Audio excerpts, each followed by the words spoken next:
Jeff Peterson speaks at Hornets Media Day, and also we'll give you some training camp updates, what's been going on in Durham the last couple of days. We got you updated on all of it here on Locked On Hornets.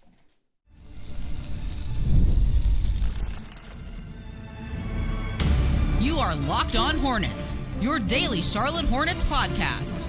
Part of the Locked On Podcast Network, your team every day. In a minute, cuz we live.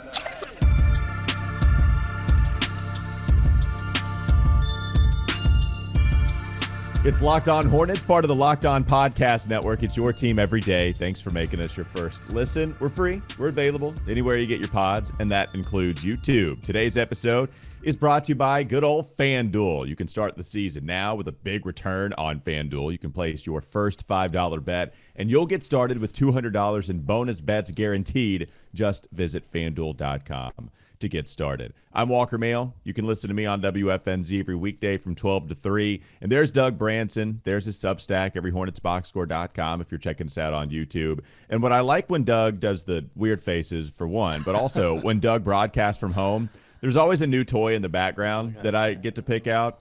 The classic Little Tykes goal is great, but the worm is phenomenal. Where does that rank on the toy hierarchy with baby Doug Branson right now? Honestly, it's less a toy and more just a nuisance that I have to pick up. She doesn't even really play with it. There are a series of toys that are, but you cannot take it away. If I were to take it away, it would be an apocalyptic disaster. but she also never plays with it, and so yes, they have protected status in this house, and there's Wormy. Okay, I like Wormy. The Little Tykes goal, though, I think that's perfect for any dad niche basketball podcaster to have in the background. It just totally, that is the biggest representation of who you are right there. Little Tykes basketball goal in the background at the crib doing a broadcast. I like to think of my baby a lot like Rick Schnall and Gabe Plotkin in that there are people within the Hornets organization that they just refuse to get rid of for whatever reason, for relationships, but like Mitch Kupchak is still, I think, has some kind of role. Cliff, like no one gets fired in that organization. They just get moved into a different closet. And so that is Wormy. Wormy is Mitch Kupchak. Wormy is Steve Clifford. Yeah, Wormy Kupchak. I like it. That's what the name will be. All right, so Wormy Kupchak helping us out today as well. But, of course, Kupchak is not the general manager / shot caller anymore. That title belongs to Jeff Peterson. We got some interesting sound from Jeff on Hornets Media Day, and we had a chance to sit down with him on Wes and Walker, ask him some interesting questions, got some interesting answers too. So let's get to some of that sound. Let's start with the soundbite you want to play first, Doug. Take us wherever you want to go. Here's the steering wheel. Where are we heading? So I think a big question that folks have for Jeff Peterson is, what's the status of this team? Like, is this a rebuilding team? Is it a retooling team? Are they trying to win right away? Are they going to completely tear the team down midseason if they even try to win, to try to go and get Cooper Flagg? You know, what's the ultimate goal of this team, and how do you balance? Because look, this team is not a title contender, right? So there has to be some balance between what you want to do long term, what you want to do short term. He did, before I play this clip, he did also give us a quote that's in my notes that I think like really kind of illuminates this. So he said, when asked about, building this thing into a premier franchise, how do you do that? He said, we want to be a consistent, relevant contender. You don't do that overnight. It takes time. And Walker, I think that scared some fans because it did sound very Kupchak-esque, and like we want to build a 100% consistent, so did that scare you? Like, what do you think about that sort of comparison between philosophies there? No, because I never had a problem with what Kupchak said back. It was just all about the execution. But the comment, whether it comes from Mitch Kupchak or Jeff Peterson, it always makes sense. I, too, want to be a consistent winner. Now, we have that trauma where we're not even a winner with a one-off season. We don't even get to the playoffs, and that becomes the issue. The execution of not becoming a winner for just one season, not becoming a winner consistently. But I never had a problem with the comment, whether it comes from Mitch or Jeff. Okay, so he elaborated on this on your show, so let's take a listen to that. Yeah, I think with us, we wanted to take a holistic approach in terms of just having sustainable success. It's not one of these things where we want to make the playoffs 1 year and then we're out for another 4 years, or make the play-in game 1 year and then playoffs and then we're out for 5. Like, we want to be a consistent, relevant contender. You don't do that overnight, right? It takes time. You have to build it the right way. You can't skip steps. So every move that we do make, again, as I said earlier, we're very strategic to see if that's going to positively impact that goal, knowing that that is the North Star, and we would kind of just work backwards from there. So if we're threading the needle with organizations, it is how franchises get in trouble, because instead of fully committing to one direction or the other, if you don't commit, then now you're making a bunch of moves that don't make sense when paired with one another.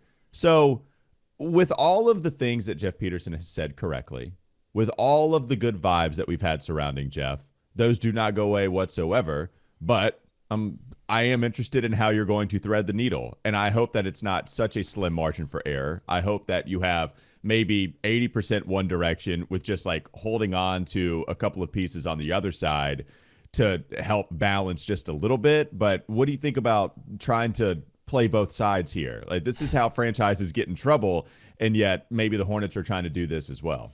Yeah, but it's difficult because Jeff Peterson, again, is not coming into a situation where a full rebuild is in order. And that, typically when you have a new coach, new owners, and a new GM, that equals rebuild. Like, historically, that's how it's been. But that's not what the situation is here. But they also don't have like a blank checkbook. It's not a Phoenix Suns situation where the owner comes in with billions of dollars and says, go and pay top dollar for every veteran that is available here, and let's go try to win as many games as possible. That's not the situation either. But what you don't want to do, the danger is becoming the Washington Wizards that have a mix of young players and veterans like Brogdon and a few other guys where it's like, and Kuzma, and it's like, what the hell are they doing? Or Chicago that has a lot of pieces, veteran pieces that don't make a lot of sense, and they're making moves that don't make any sense.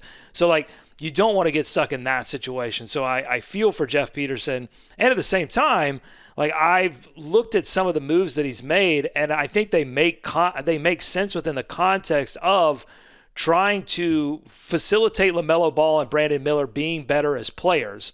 You don't bring back Miles Bridges when you didn't have to, unless you wanted to be good, unless you wanted to compete. And I think that's the big word that's hanging over everything is competitive.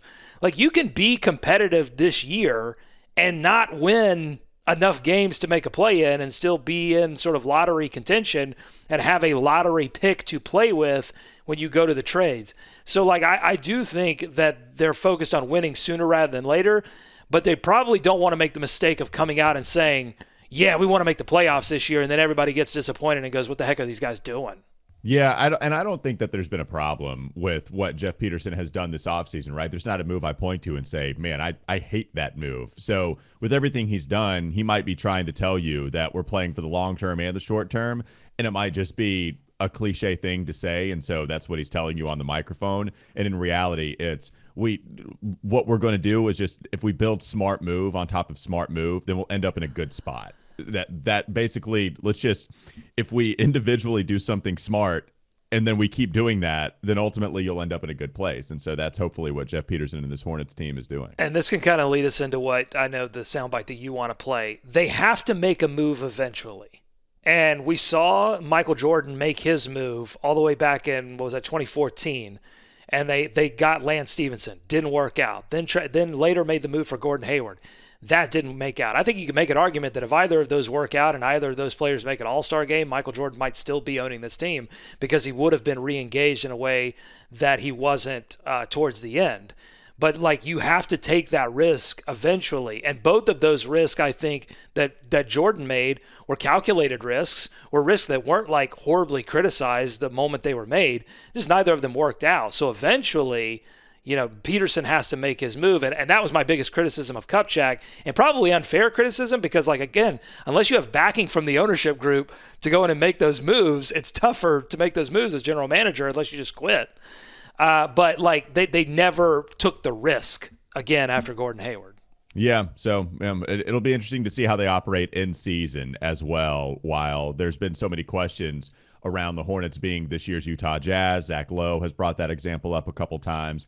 Do you win a lot, and then you clearly aren't going to win enough to be good in the playoffs, and so all of a sudden you start to lose a little more, and hey, we find ourselves back in the lottery to hang on to this pick. I don't like being compared to the Utah. We got to pick a different team. I understand what the analogy is. Okay. Well, you like Walker Kessler enough, though, so maybe there's one thing that is good enough for a comparison for Utah. Yeah, I like it when he gets dunked on by Brandon Miller. That's what I like. Woo! Okay. Remember that? Remember that yam? I do, yeah. So let's just be the Hornets then. Let's just be the Hornets instead of the Utah Jazz. That's right. Don't compare us to anybody. We're the Hornets. We're unique. Be a winning version of that team. Coming up next on the Locked On Hornets podcast. Don't go to sleep on the Hornets just yet. We have one more Jeff Peterson soundbite to get to, plus we'll give you some training camp updates and preseason set to begin very soon. We'll get to all of it on Locked On Hornets. This episode is brought to you by Game Time. Game Time?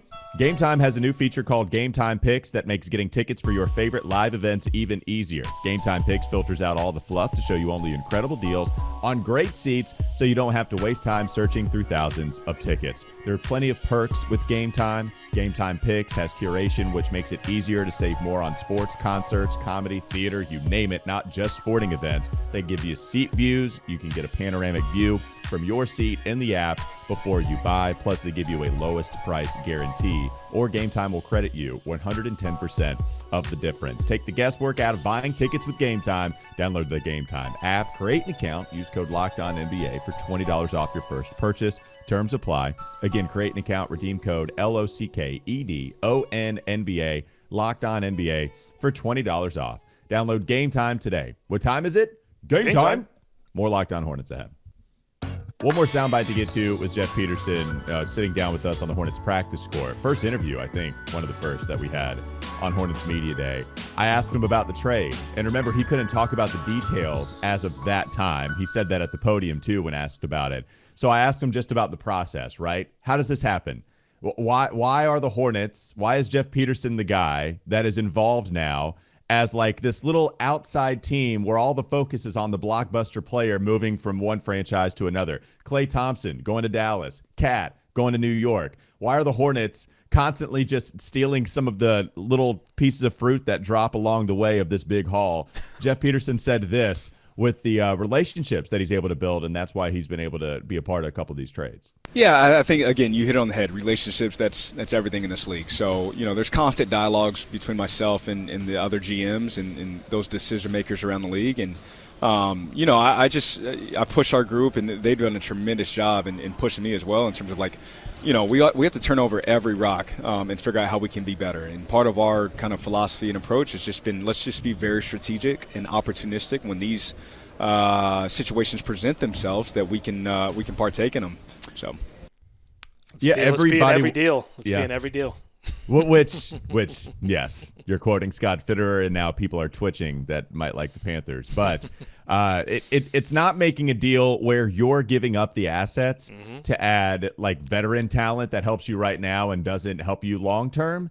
What you're doing is you're basically stealing picks. Like what's the risk here for the Hornets? There is zero risk for what they did. The risk is if James Najee finally, one, decides that he wants to play, but even two, is good enough to play in the league and then has this star-studded career in New York. Like, that's the only risk here. With the Mavericks, you gave up a couple seconds that you were able to replenish anyway, which is something interesting to note with this trade that you just made. So you're able to get Josh Green, and that can allow us to go into training camp updates because Charles Lee absolutely loves himself some Josh Green. But yeah, I love that answer from Jeff, and if it continues this way, like he's on pace to continue to, be a third team or an outside franchise in some of these blockbuster moves. Yeah, much more reminiscent of Trader Cho, of Rich Cho, 2 GMs ago, than it was of Mitch Kupchak, I think. And look, Kupchak came into this organization with a reputation from LA of being behind the 8 ball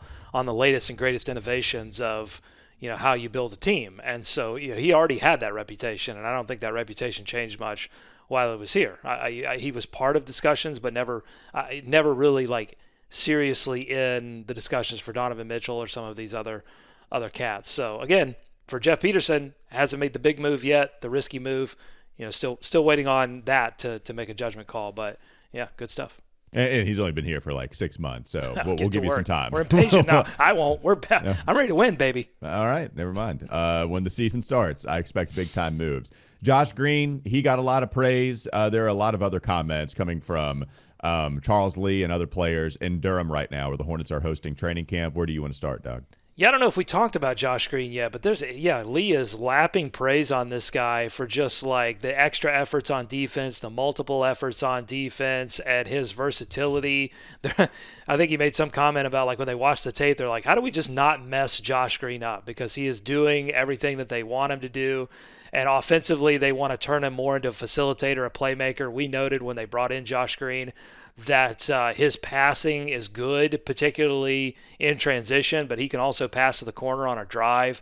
So it'll be interesting. Yeah, I think the big question with Josh Green is like, how much does he expect to expand his game? Because look, the Hornets have great scorers already in that starting lineup with LaMelo, with Brandon, with Miles. How much does he expect to expand his on-ball game versus what the coaches expect? And will that cause some conflict? I mean, I think that's the big question. How much will he accept a sort of auxiliary defensive role with the second team?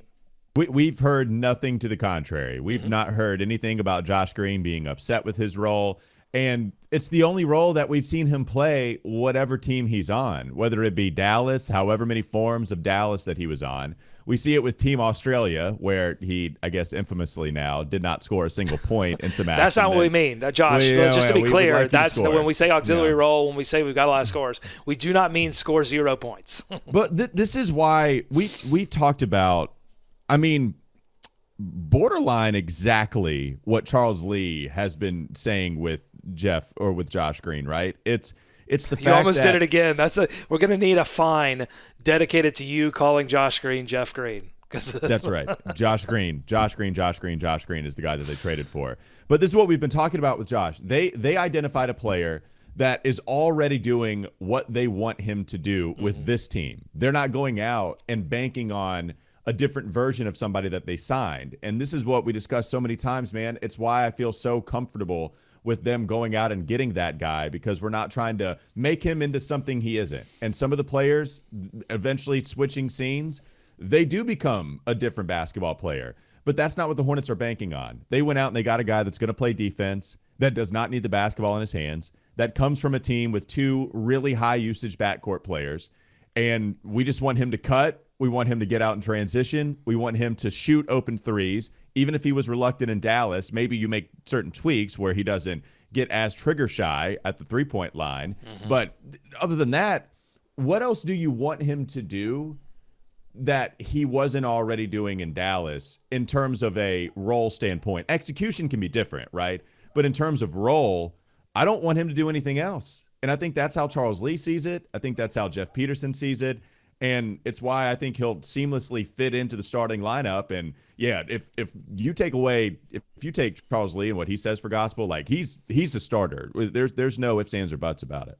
Oh no, I don't. And I think we've already seen video of him playing with the main team and Nick Richards at center because Mark Williams is out. But you plug Mark Williams in there with the main group. So I don't think there's any question about that. I don't even think it's a battle. Like I just think it's automatically Josh Green, and then everything else sort of sorts itself out on the bench. And we should note the Josh Green deal was again another example of Jeff Peterson getting involved in a deal that really was not about the Hornets, but facilitating that Klay Thompson to Dallas move that like 6 other teams had to help come in and facilitate. So just taking advantage of those opportunities.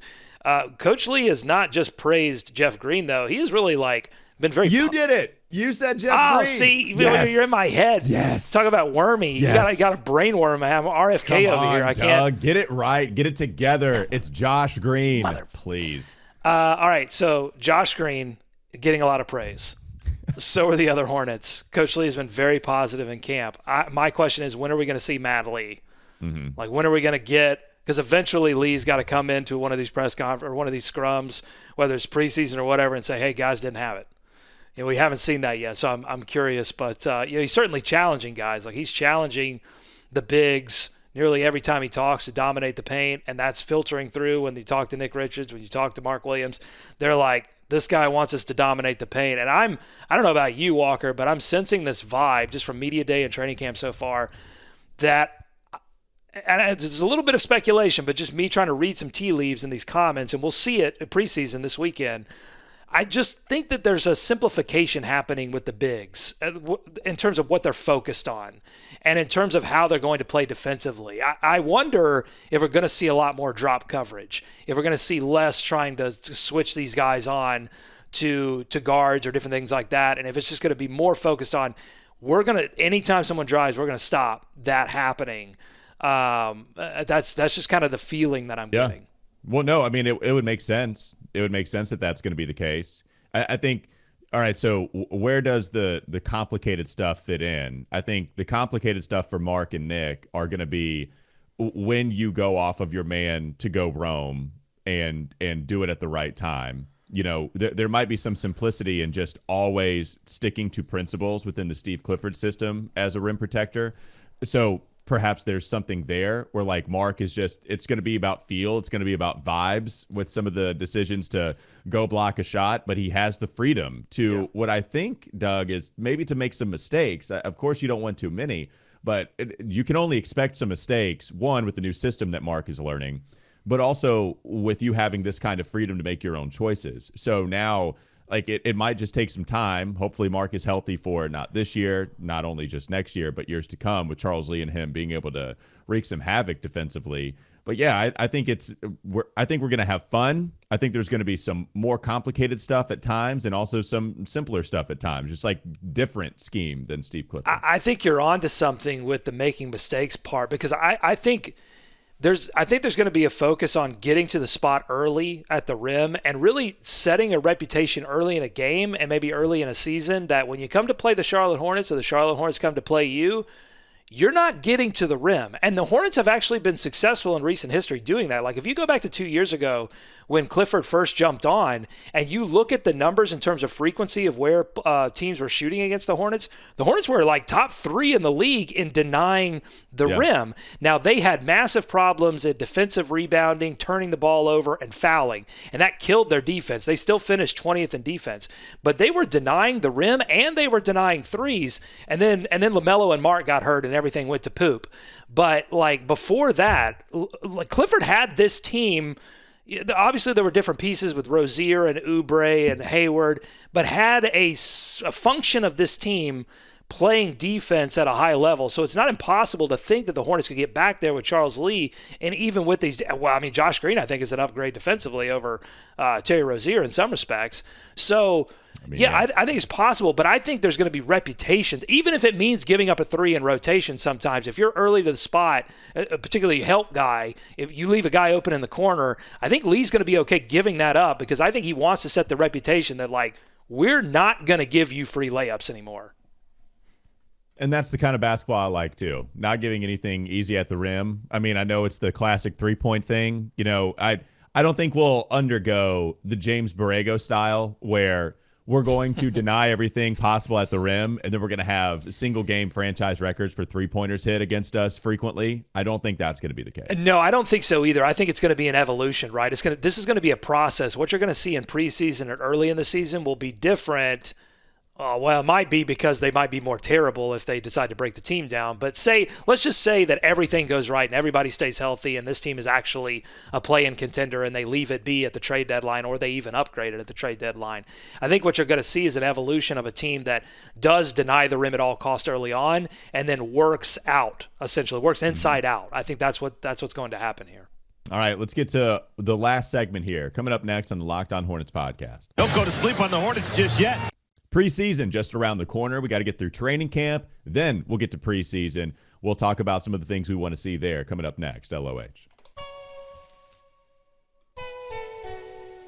This episode is brought to you by FanDuel. Hey, NFL fans, you can start the season with a big return on FanDuel, America's #1 sportsbook. So when you get a hunch in the middle of the game, you can check out the latest stats, view live play-by-play, and so much more on the same page where you place your bets. You'll get started with $200 in bonus bets guaranteed when you place your first $5 bet. That's FanDuel.com. Again, FanDuel.com, America's #1 sportsbook. More Locked On Hornets ahead. Preseason starts tonight, or not tonight, Sunday. I'm getting ahead of myself. I want it to be here so bad. It starts Sunday, 5 p.m. at the Spectrum Center versus Knicks. We're going to talk about that in a moment, but I do have one more piece of training camp sound that I'd like to share before we start talking about the preseason. And we just got done talking about how I think that they're going to simplify things for the centers. But someone asked Nick Richards about complicating things a little bit for the centers, maybe even expanding games offensively for the centers. Let's hear what Nick Richards had to say. This is very interesting. We ever going to see you step out in a 5-out situation? 5-out? You never know. You never know. You might be surprised.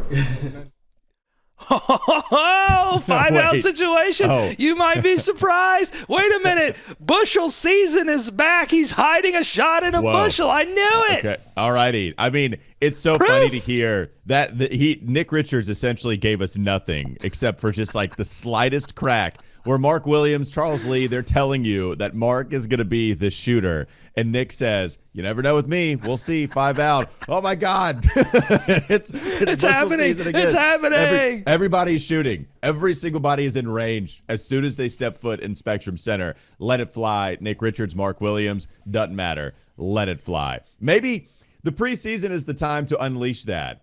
Let Nick Richards shoot a few three-pointers in game one, and if it doesn't work out for you, then we just take it right back. But maybe it does, and then he survives to the next round. What are you wanting to see in preseason besides Nick Richards shooting 3 balls? I want to see this competitiveness, this effort, this toughness that has been talked about a ton. I want to see that put into action. I want to see a defense with vastly different players, but with the same kind of intensity that we saw in Summer League. Remember that first game of Summer League when we were all just like wide-eyed, like, whoa, what is this? What's going on here? I mean, everybody was up in shirts. I want to see a level of that intensity that you're not really accustomed to seeing in the preseason. Now, I expect minutes to be reduced, particularly for LaMelo Ball. Mark Williams is not going to play, but even if Mark comes back for the preseason, I expect his minutes to be limited. Like, I want them, as much as I was on Canales. I was going to say. I know you were waiting on it. I'm just going to preempt that. I was waiting on it. Because there's a difference between limiting minutes and not playing guys at all. That's my point here. I think you do want to take care of guys, particularly that have injury histories. There's nothing wrong with that. There is something wrong with saying, I'm not going to play you in the preseason so that you can't get game speed action. That's crazy. So that's really what I'm looking for. I'm looking more for vibes than like particular skills or like, Clifford used to talk about this all the time. Lee really hasn't talked about it. Maybe he will after the first preseason game. But you have such a limited time in training camp before preseason, particularly if you're a new coach, like to install a bunch of complicated offense is almost impossible, particularly how much they've been focusing on defense. So I don't expect a lot of that. I expect a lot of jazz on offense and a lot of intensity on defense. Well, I mean, remember, Charles Lee is kind of famous for these defense-only practices, and I know LaMelo Ball talked about that they've been implementing some of the coverages. Did he sound happy about it? He hadn't sounded happy about any of the things that he said to the media. He does when he's not with the media, but he doesn't sound particularly happy at the podium or in the media scrum. But yes, I do think that, if there's anybody that can get his team understanding defense well enough, maybe it is Charles Lee, with that being his mindset all around.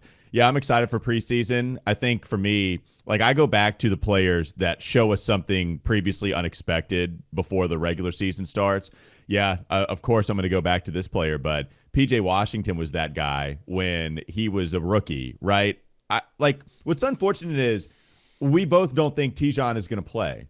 So In the preseason, I think he'll play. No, he will, but we don't think he's going to get be a part of the rotation in the regular season. Right. So, like with PJ, part of the reason I didn't like him as the draft pick at the time was because it didn't feel like there was a ceiling, and I didn't even know how good his floor was, like where his floor was. But remember, he comes out gangbusters in the preseason, and then in the first game of the year, has 7 3-pointers made against Chicago. You're able to carry momentum in from like the first 4 games going into the regular season. So who is that preseason kind of like breakout player that can carry momentum into the regular season? That's the guy I want to see. And I don't know who that's going to be because I don't think it's Tijon. I just don't think he's going to play. That's why I don't think it'll be him. But maybe I'm wrong. Is it, I don't know, could it be Josh Green hitting a few more threes? The next one I'll point out, what about Nick Smith Jr.? Like maybe he's a guy that gets preseason run, plays well, having already maybe gotten ahead of schedule because he spent time with Summer League, and, finds a few spot minutes James Bouknight style at the beginning of the season because his head coach gives him a chance. Maybe Nick Smith Jr. is that guy. I think, honestly, if he plays astronomically better offensively than he did in Summer League where he couldn't hit a shot, because I think this team is going to need a few offensive wrenches to counter some of the focuses on defense and just a lack of three-point shooting depth that this team has. Like, I think Nick Smith Jr. has a window, and there is the biggest battle in this preseason is going to be at wing depth, although I think another interesting battle is if they bring on a third center. Is that Harry Giles? Is it one of these other bigs that they're going to bring on Exhibit 10 contracts? Like, is there a spot for a third big now that you have, even if it's minor, it is some injury concern with Mark Williams. You've got Nick Richards there. They did talk to Harry Giles yesterday at training camp. He seems like he has a sort of new perspective on taking care of his body and his health and his career. So, is he that guy? We'll have to kind of see what they do there. I mean, obviously you've got Taj Gibson. What's his role? But do they bring on, another center to work there? I think that's going to be an interesting look too. Obviously, Josh Green, we've talked a lot about him. Interested to see how, he works within that system. And anything else? Well, no, while you're thinking, the last thing for me on Nick Smith Jr., remember they threw everything at him in Summer League. I think that was like one of their projects. If you were to rank the players that they're investing the most in, I think Nick might have even been number one over Tijon, just because they probably knew what was going to happen with Tijon going into year one of his career. With Nick Smith Jr., there's a lot of pressure on him. One, to stay on the roster. There is backcourt depth, whether it be point guard or wing, but you say drastically better offensively. Remember, it was really just shot making with him because we applauded the way that he was handling the basketball more. Like we were here for him starting to play a thinking man's game a lot more than what he did when we saw him go into the regular season. It's just the shot making, right? Like, can you make the shots? It's a big part. You got to put the ball in the cup. Good news is that it's a small sample and people go through shooting slumps, and hopefully it was just a shooting slump for him because we did see him shoot well in the regular season. He was leading all rookies for a while. So hopefully just making more shots will help while he also expands his game a little more on ball. Anything else, Doug? Well, on the other side of the ball, I mean, you just traded with the Knicks. You didn't really. I mean, I don't think we're going to see James Najee, but we will. We might. I won't. No guarantees with the first preseason game. Yeah, we might see Karl Anthony Towns, the newest Knick. Who knows? This might be too early. I don't know how much time he's actually spent with the team in training camp. We might get a first look at Karl Anthony Towns. That could be cool. And for fans, if you are going to Spectrum Center, you're going to get a first look at some of the renovations that they've been doing there. So that's cool. I'm definitely going to start a little subtext and substack chat and ask people how that's going. I saw it when we were there at Media Day. I didn't see that big of a difference, to be honest with you. Now, I did not take a peek. Did you go into the premium suites? I did not do any of that. I did not take a peek onto the main floor. I didn't see anything from where I was, but again, that's just like media entrance, close to center court grill, whatever, and then right next to the practice court. So again, I'm probably checked out like an eighth of the stadium, and I didn't see anything. Well, this is phase one of some number. Right. So I mean, I think there are going to be some things you notice, some things you don't. Hopefully, this new technology that they're installing to get people faster into the door will help. We're also on Every Hornets Boxscore. We're close to releasing a sort of guide book to attending a game at Charlotte that will update as we kind of get in and see what the Spectrum Center looks like and see what they have to offer. So make sure you subscribe to Every Hornets Boxscore. I just put up a new podcast episode. Going to try to do a tape, grind, and flow today on LaMelo Ball's defense. By the way, you can watch today's game. Or not today. I did it again. I want it so bad. Hopefully you're listening to this on Sunday, and today makes sense. But Sunday, you can watch the game on Bally and NBA TV. You can listen to the game on Walker Station, WFNZ. Are you going to be doing any of the coverage? Will we hear your voice? Nope, not at all. You will not be hearing my voice. You can enjoy the game. Not good because I love hearing your voice, but good. You can enjoy the game. You can. That's right. No, I'm not complaining. Right, I am not. Plus, we got NFL stuff to watch, so it'll be nice to just flip the channel back and forth, needing to take care of my Panthers responsibilities, NFL responsibilities. But yeah, Kyle Bailey will have you covered, I believe, most pre-games for the regular season, and then post-game coverage. I'll be on there sometimes, but most of the time I believe it'll be Willie P on WFNZ. Panthers play at 1? Yep. Oh, man. See, this is going to be a beautiful day in Charlotte, right? I mean, you can watch the Panthers. You just walk on, hop the blue line over to the Spectrum. I'm jealous. I'm saying I'm in Nashville, Tennessee. I'll go listen to some country music while you guys enjoy your double sports weekend. All right, there's Doug Branson and Warmy Kupchak. You can find Doug at least on everyhornetsboxscore.com. I'm Walker Mail. Listen to me on WFNZ every weekday from 12 to 3 p.m. Have a great rest of your day. Have a great weekend. We'll be back with you on Monday to recap some Hornets basketball. Yeah, enjoy it.